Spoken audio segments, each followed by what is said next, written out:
जोहार। Khortha YouTube channel में आपका स्वागत है। हमारा यह चैनल विशेष रूप से खोरठा भाषा के छात्र छात्राओं, विद्यार्थियों, जेपीएससी शिक्षक पात्रता परीक्षाओं, शोधकर्ताओं आदि खोरठा भाषा की सभी प्रकार की प्रतियोगी परीक्षाओं से संबंधित जानकारियों के लिए सर्वोत्तम एवं उपयोगी सिद्ध होगा, ऐसा हमारा विश्वास है। तो साथियों, खोरठा भाषा से संबंधित जानकारियों में इसके प्रथम एपिसोड में हम आपके लिए लेकर आए हैं आज झारखंड से खोरठा का रिश्ता। झारखंड से खोरठा का रिश्ता। इस देश में बोली जाने वाली भाषाओं में से अधिकतर भाषाएं अपने मूल रूप में प्राचीन काल में ही विद्यमान थी, जिन्हें भाषा विज्ञानियों ने दो भागों में बांटा है: भारतीय आर्य भाषाएं तथा द्रविड़ भाषाएं। डॉक्टर जॉर्ज इब्राहिम ग्रियर्सन के अनुसार भारत में 179 भाषाएं तथा 544 उपभाषाएं पाई जाती हैं, जो अलग अलग भाषा परिवार इंडो यूरोपियन तथा द्रविड़, ऑस्ट्रिक और चाइना तिब्बतन की भाषा है। इसके अतिरिक्त सेमेटिक कुल की भाषाएं, अरबी भाषाएं बहुत दिनों तक भारत में प्रचलित रही हैं। डॉक्टर ग्रियर्सन की पुस्तक लिंग्विस्टिक सर्वे ऑफ इंडिया एक चर्चित पुस्तक है। हमारे देश के अधिकांश भाषा विज्ञानियों के साथ दूसरे अन्य भाषा शास्त्रियों तथा लेखकों ने भी अपनी पुस्तकों एवं लेखों में डॉक्टर ग्रियर्सन के विचारों का अनुसरण किया है। ऐसी धारणा है कि कोई भी व्यक्ति भाषा संबंधी शोध डॉक्टर ग्रियर्सन को अलग रखकर कर ही नहीं सकता। तथापि आज के जन्मवादी विचारधाराओं ने डॉक्टर ग्रियर्सन के साम्राज्यवादी आस्था की जड़ों को हिलाकर रख दिया है, इसमें कोई संदेह नहीं। आज खोरठा झारखंड राज्य की एक स्वतंत्र भाषा है। इसकी लिपि सर्वमान्य देवनागरी ही है। झारखंड क्षेत्र में मुख्यतः दो तरह की भाषाएं हैं: जनजातीय तथा क्षेत्रीय। खोरठा, नागपुरी, कुरमाली और पंचपरगनिया क्षेत्रीय भाषाएं हैं तथा मुंडारी, हो, खड़िया, कुड़ुक एवं संथाली जनजातीय भाषा है। खोरठा भाषा के सहित इन सभी भाषाओं का अध्ययन अध्यापन सन 1980 से ही झारखंड के विश्वविद्यालयों में हो रहा है। खोरठा भाषा की उत्पत्ति के संबंध में भाषा वैज्ञानिकों एवं विद्वानों में मतों में भिन्नता है। झारखंड के प्रसिद्ध भाषा वैज्ञानिक एवं लेखक डॉक्टर ए.के. झा के अनुसार खोरठा भाषा मोहनजोदाड़ो, हड़प्पा में बोली के रूप में प्रचलित थी, परंतु यह तो तय है कि आज खोरठा क्षेत्र में उपलब्ध लोकोक्तियों, मुहावरों, लोक मान्यताओं तथा प्रचलित प्रथाओं के आधार पर यह प्रमाणित होता है कि खोरठा भाषा प्रागैतिहासिक काल में एक बोली के रूप में विद्यमान थी। यदि झारखंड के आदिम जनजातियों में द्रविड़ परिवार के विरहोर जाति के एक गीत को देखें कि ओसना पातेक दोसना, कोरैया पातेक दोना, दोने दोने माड़ पिए हिले कनक सोना, तथा यह डीड़ा और डीड़ा चला पोखर पीड़ा, आइन दबो चिटा माटी लेस दबो पीड़ा। तो इस तरह के खोरठा भाषा के गीत भारत में आर्यों के आगमन के पूर्व आदिम जनजातियों में बोली के रूप में प्रचलित थी, जिसे आर्यों ने भी अपनाया, क्योंकि कालांतर में खोरठा भाषा के लोकगीत यहाँ के सामंतों, जमींदारों इत्यादि ऐसे लोगों के मनोरंजन के साधन बने। सुप्रसिद्ध विद्वान डॉक्टर डोमन साहू समीर के अनुसार संथाल परगना और उत्तरी छोटा नागपुर का विशाल क्षेत्र खोरठा का है। डॉक्टर चतुर्भुज साहू मानव शास्त्री के अनुसार खोरठा का क्षेत्र विस्तार पूरब से पश्चिम प्राय 150 मील लंबा और दक्षिण से उत्तर प्राय 100 मील चौड़ा है। झारखंड का उल्लेख स्कंद पुराण के नारी खंड में सघन वनाच्छादित प्रदेश के रूप में किया गया है। यह भी मान्यता है कि महाभारत में वर्णित कीकट प्रदेश झारखंड का पारसनाथ क्षेत्र है। झारखंड प्रदेश का यह भूभाग विश्व के प्राचीनतम भौगोलिक क्षेत्र में आता है। इस प्रदेश में होमो इरेक्टस यानी आदि मानव से ज्ञानी मानव होमो सेपियन तक के विभिन्न पहाड़ी गुफाओं में निवास करने के साक्ष्य मिले हैं, जिनमें दामोदर घाटी में फैले सत पहाड़ या सती पहाड़ी, इनके गुफाओं में निवास करने के साक्ष्य मिले हैं। उनमें पाषाण काल, मध्य एवं पूरा में आदि मानवों द्वारा निर्मित एवं व्यवहृत पत्थर के विविध उपकरण पाए गए हैं।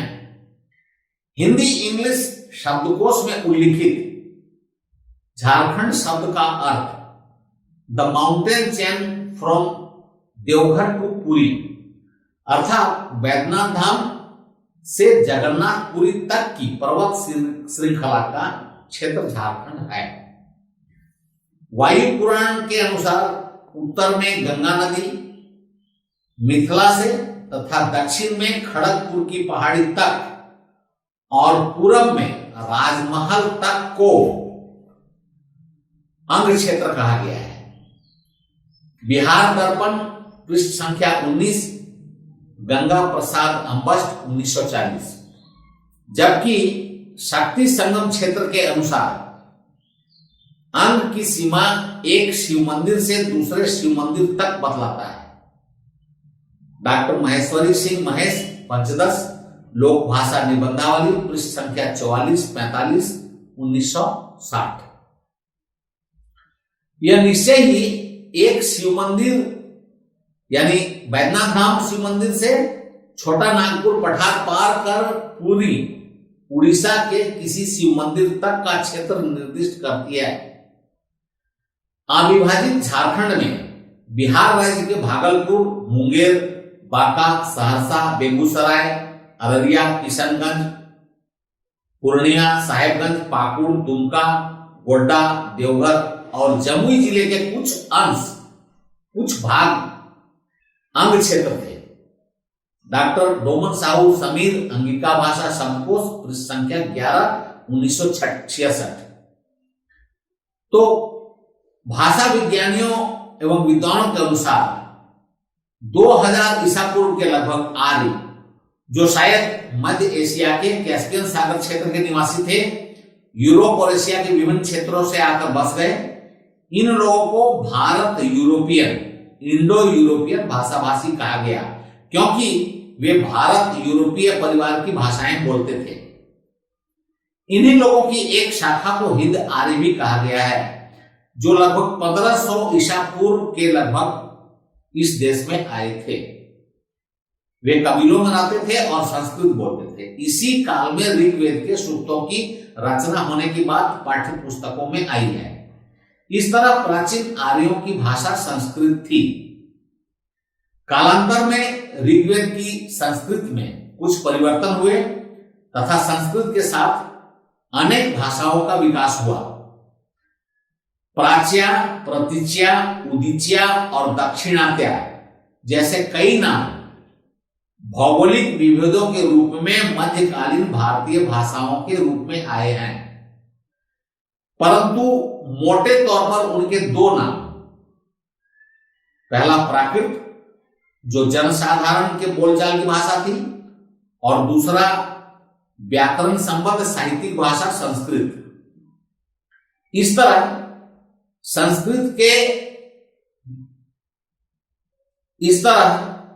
संस्कृत के साथ भारत की प्राचीन भाषाओं के समावेश से अनेक भाषाओं को अलग अलग रूप मिले।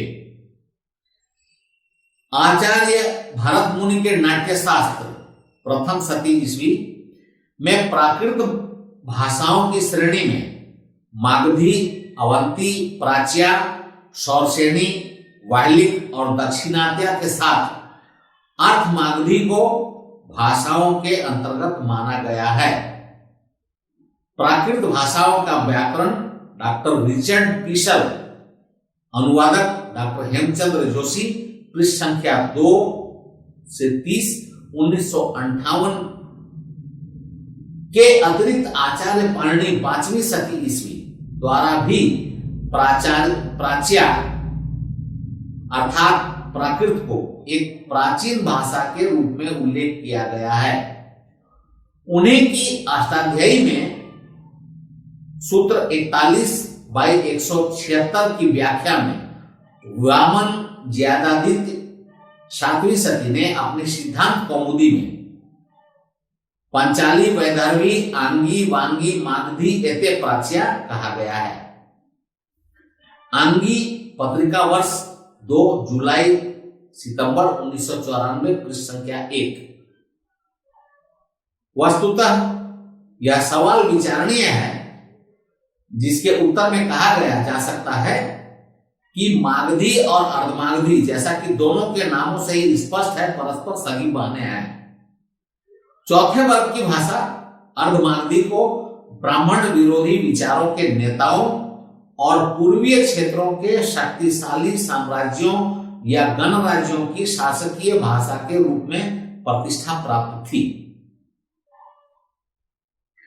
डॉक्टर सुनीति चटर्जी, तदेव भूमिका, पृष्ठ संख्या 55, पाद टिप्पणी। जैन धर्म और बौद्ध धर्म के उदय होने पर 2700 ईसा पूर्व प्राकृत भाषाओं की स्थिति में बहुत परिवर्तन हुए। मौर्य काल तक शासन के कार्यों में प्राकृत भाषाओं का ही प्रयोग किया गया। बौद्ध धर्म को अंगीकार कर लेने वाले सम्राट अशोक द्वारा शिलाओं, स्तंभों पर खुदवाए गए सभी अभिलेख भी प्राकृत भाषा, खरोष्ठी और बाम्भी लिपियों में ही हैं। पाली, बम्बी, मागधी और शौरसेनी प्राकृत भाषाओं के अन्य रूप थे जो विभिन्न क्षेत्रों में बोली जाती थी। इसी द्वितीय प्राकृत का मागधी भेद, मागधी प्राकृत गौतम बुद्ध की भाषा थी। चूंकि खोरठा भाषा का क्षेत्र मगध राज्य के अधीन ही था, इसलिए खोरठा का विकास मागधी प्राकृत के उस भेद से नहीं हुआ है जिससे मगही का विकास हुआ है, क्योंकि मागधी प्राकृत की ध्वनिगत विशेषताओं से खोरठा की ध्वनिगत विशेषताएं सामंजस्य नहीं रखती। तो साथियों, आज के इस प्रथम एपिसोड में इतना ही। हम इसके अगले एपिसोड में इसके दूसरे भाग को लेके फिर हाजिर होंगे। तब तक के लिए जोहार, जय झारखंड, जय भारत, जय खोरठा। यदि अब तक आपने हमारे चैनल को सब्सक्राइब नहीं किया है तो इसे अवश्य सब्सक्राइब कर लें और साथ ही बेल आइकॉन को दबा लें।